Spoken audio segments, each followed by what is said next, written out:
વડોદરા જ્યાં વિધાનસભાના દંડક બાલુ શુક્લના વિધાનસભા વિસ્તારમાં દબાણો વધ્યા। રાજા રાણી અને અજબ અને વાંસ તળાવમાં દબાણોનો રાફડો ફાટ્યો છે।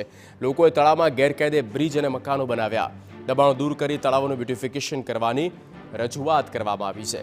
સ્થાનિક કાઉન્સિલરોને સાથે રાખી બાલુ શુક્લએ કલેક્ટરને રજૂઆત કરી છે।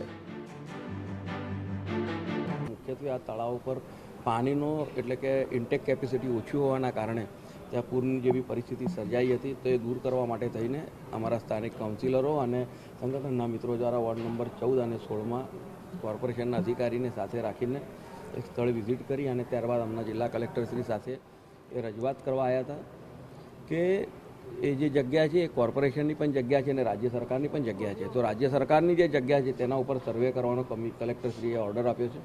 ટૂંક સમયમાં જ તેનો સર્વે થઈ જશે અને ત્યારબાદ એમને નોટિસો આપીને દબાણો દૂર કરવામાં આવશે। દબાણોનો સર્વે કરી વહેલાસર દબાણ દૂર કરવા કલેક્ટરની ખાતરી। દબાણકારોને નોટિસ આપી કાયદેસરની કાર્યવાહી કરાશે।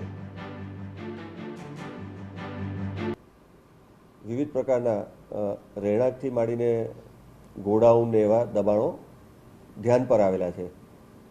ઘણા ખરા દબાણોમાં તો જ્યાં મહેસૂલી જમીન છે કલેક્ટરશ્રી કે સરકારશ્રી હસ્તકની એમાં ભૂતકાળમાં નોટિસો પણ ઓલરેડી આપેલી છે। આ ઉપરાંત જ્યાં માપણી કરવાની કે સ્થળ તપાસ કરીને વધારાના જે પણ દબાણો કે જે અગાઉ નોટિસો આપવાની બાકી છે કે આઈડેન્ટિફાઈ કરવાના બાકી છે એ પણ આઈડેન્ટિફાઈ કરી અને એને પણ જે કાયદાની જે પ્રક્રિયા નોટિસ વગેરેની હોય તે કરીને એને હટાવવાનું આયોજન